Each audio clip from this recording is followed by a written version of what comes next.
Today's story is about a very intelligent boy who excels in his studies. However, he has some major flaws. He doesn't talk to anyone, avoids meeting people, and has no friends. Seeing this, his parents come up with a unique solution. They hire a girlfriend for him, but what happens after that is something no one could have expected. Let's dive into this story. At the beginning of the story, we see a girl named Maddie leaving her house in a hurry. She's rushing because her car is about to be seized by a government employee named Gary. It turns out that before Maddie's mother passed away, she took a loan from the bank to build a house and left it for Maddie. Now Maddie is trying to repay that loan. She works hard during the day as a bartender and drives a cab at night. Gary, who is also one of Maddie's ex-boyfriends, has come to take her car because she couldn't pay the loan installment on time. Maddie tries to stop him, but Gary remains firm. Suddenly, a young man wearing nothing but underwear comes out of Maddie's house while exercising. Seeing this, Gary gets jealous. Maddie, trying to handle the situation, quickly tells Gary, "Oh, that's my cousin visiting from Italy." The young man then comes over and starts acting close to Maddie, making Gary even more suspicious. Realizing MD is trying to fool him, Gary gets annoyed and drives off with her car. Without her car, Maddie has no way to get around. She decides to go to work on her roller skates instead. Later,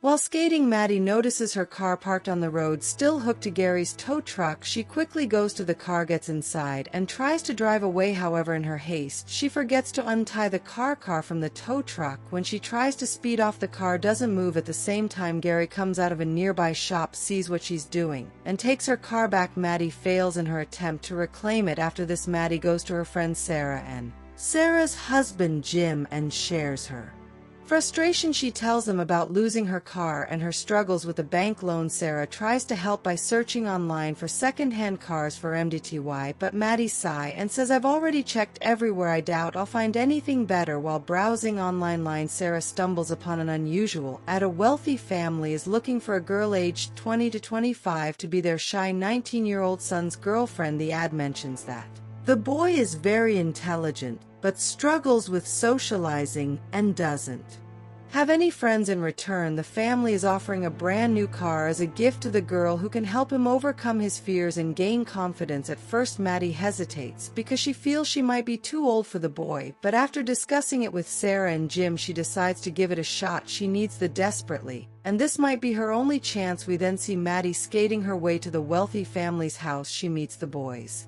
parents, who explain their situation. They tell her, "Our son Percy is 19 years old and extremely smart, but he doesn't talk to anyone, never goes out, and avoids girls completely. He's scared of things like smoking, partying, or even casual conversations in his free time. All he does is watch short videos on his phone. We're worried that if this continues, he won't be able to adjust to university life next year." Maddie listens carefully and asks, "So what do you want me to do?" The parents reply, "We just need you to spend time with him, help him socialize, and boost his confidence. Once we see that he's improving, we'll give you the car. But Percy must never know that we arranged this. You'll have to approach him naturally and make him believe it's all genuine." Maddie agrees to the deal and heads to the shop where Percy works part-time. Wearing a striking red dress, she tries to catch his attention by pretending to adopt a dog. Maddie flirts and tries to impress Percy, but he doesn't fall for her charm. Instead, he becomes visibly nervous. Not giving up, Maddie says, "Why don't I drop you off at your house today?" Percy hesitates and declines, but Maddie insists, picking up his bicycle and putting it in her van. With no other option, Percy reluctantly agrees to go with her. As they drive, Maddie jokingly says, "What if I kidnap you instead of taking you home?" She then steers the car toward her own house instead of Percy's, so Percy gets scared, and as soon as the car stops, he sprays pepper spray on Maddie's face. Maddie gets out of the car and says, "I was just joking with you. If I had kidnapped you, why would I bring you to my house?" Hearing this, Percy realizes he made a mistake. To make up for it, he gives Maddie a bath using the garden hose, washing off the spray at the same time. He agrees to go on a date with her that evening. Later, we see Maddie waiting for Percy at a club. After some time, Percy shows up, but everyone starts laughing because he's wearing a formal coat with shorts instead of pants. Maddie, however, praises his unique style to make him feel comfortable. A waitress comes to their table, and Maddie orders a long iced tea for herself. Percy asks for a Pepsi, but Maddie cancels his order and tells the waitress to bring a long iced tea for him too. As they start Chatting while sipping their drinks, Maddie's ex-boyfriend Travis suddenly appears. Travis, trying to make a scene, shows Percy his engagement ring and talks about his past relationship with Maddie, including how Maddie broke up with him after Travis leaves. Maddie decides to take Percy to a beach. However, the beach was off limits after 8 p.m. Percy hesitates because he doesn't know how to swim, but Maddie encourages him. When Percy refuses to take off his clothes, Maddie boldly takes off her own and jumps into the water. Feeling pressured, Percy also removes his clothes and joins her. While they are in the water, a group of people sneaks and steals their clothes and starts walking away. Maddie, furious, storms out of the water in the same condition, beats them up, and retrieves their clothes. She goes back into the water and tries to get close to Percy, but Percy, feeling uncomfortable, tells her, "I feel strange doing this. I don't really know you yet." Maddie, annoyed by his response, storms out, sits in her car and prepares to leave. Percy tries to get in the car, but Maddie refuses. She tosses his clothes out, but keeps his phone, forcing Percy to hang on to the car without clothes. Despite this, Maddie drives off, and Percy clings to the car. The situation becomes chaotic when the police notice and start chasing them. To escape, Maddie drives recklessly and narrowly avoids a major accident as a train speeds past them. Later, we see them at Maddie's house. Maddie tries to lighten the mood by playing songs to attract Percy's attention, but he still doesn't fully understand her intentions. Suddenly, Percy starts feeling itchy and notices he has rashes. Maddie helps him by applying medicine. During this time, they start talking, and Percy apologizes to Maddie, saying, "Maybe it's my zodiac sign acting up, but things just didn't work out today. Let's try again tomorrow." Maddie agrees. The next day, Maddie and Percy meet again. They go to various places, have fun, and spend quality time together. Sitting in a quiet spot, they start having a heartfelt conversation. Maddie opens up about her family and how her father never accepted her. Percy listens attentively, and after a while they share a kiss. While there, they meet Percy's friend Jody. Jod and Maddie chat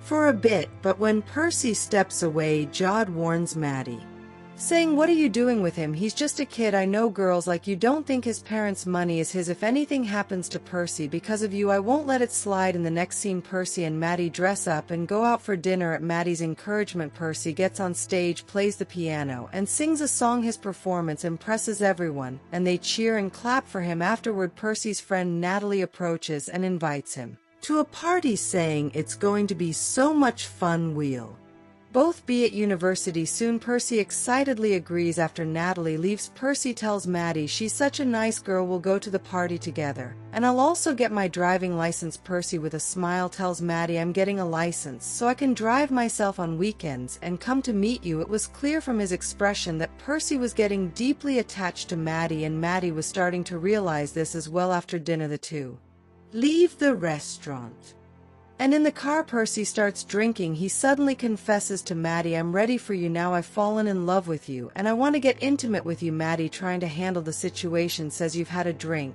and in this state, you won't enjoy your first time. Let's save it for another day." But deep inside, Maddie feels terrible. She remembers the deal she had with Percy's parents, that she's only with him because of an agreement. Percy, unaware of all this, is taking things very seriously, and Maddie begins to feel guilty about playing with his emotions. The next day, Percy confidently tells his parents, "I'm getting my driving license now." His parents are thrilled to hear this, but then Percy adds, "I have a new girlfriend named Maddie, and I don't want a long-distance relationship with her, so I'm not going to the university anymore. I'm grown up now and can make my own decisions." Afterward, Percy takes his dad's car and drives off. Once he's gone, his parents call Maddie and reminder of their deal. They say the deal was that you'd get a car for convincing Percy to go to university. "You can take the car now, but just make sure he goes." However, Percy overhears their entire conversation through the car's operating system. He feels deeply hurt and realizes Madd's feelings for him might not have been genuine. Percy invites Maddie to his house, and despite knowing everything, introduces her to his parents. During dinner, he sarcastically makes fun of Mtay's age and then abruptly leaves the table. Furious, Percy takes that car with the help of his friend and crashes it into a tree. After returning home, Percy storms into his room and asks Maddie to get intimate with him. Maddie agrees, but because it's Percy's first time, it doesn't last long and he becomes short of breath. Afterward, Percy rallies, "A tree has fallen on your car." Maddie immediately understands that Percy knows the truth about the deal. Percy, filled with anger and disappointment, says, "I thought you really liked me, but I was just a joke to you." Maddie pleads, "No, Percy, you're wrong. I really do like you. The deal was only to save my house, but I genuinely care about you and love you." Despite her explanation, Percy angrily tells Maddie to leave. Maddie returns home. Heartbroken, she feels guilty for hurting Percy's emotions while Percy goes back to his old habits, playing games and watching short videos. One day, Maddie gathers the courage to meet Percy again. She tells him, "Our friendship was real. I'm truly sorry, and I've been cursing myself for what I did to you." Maddie follows him, trying to convince him, but Percy is still angry and refuses to listen. He gets into his car, but Maddie doesn't give up. She stands in front of the car, blocking his way. Maddie pleads, "I just want to talk to you." Percy coldly responds, "I don't care about you anymore, leave me alone," and starts driving. As Percy drives toward the beach, Maddie clings to the car, shouting for him to stop. The car suddenly veers into the sea and Maddie falls into the water. Percy immediately stops the car, jumps out, and rescues Maddie, pulling her to the shore. Maddie, shivering and emotional, says, "I'm so sorry, Percy." This time, Percy breaks down and hugs Maddie tightly, forgiving her. As they both cry in the final scene, Percy is seen packing his bags and getting ready to leave for university. He bids goodbye to his parents and steps outside. To his surprise, Maddie is standing there with a playful smile, asking, "Does anyone need a cab?" They both laugh, and the story ends on a sweet and happy note filled with romance and fun. If you enjoyed this story, don't forget to like the video and subscribe to the channel for more funny and heartwarming stories.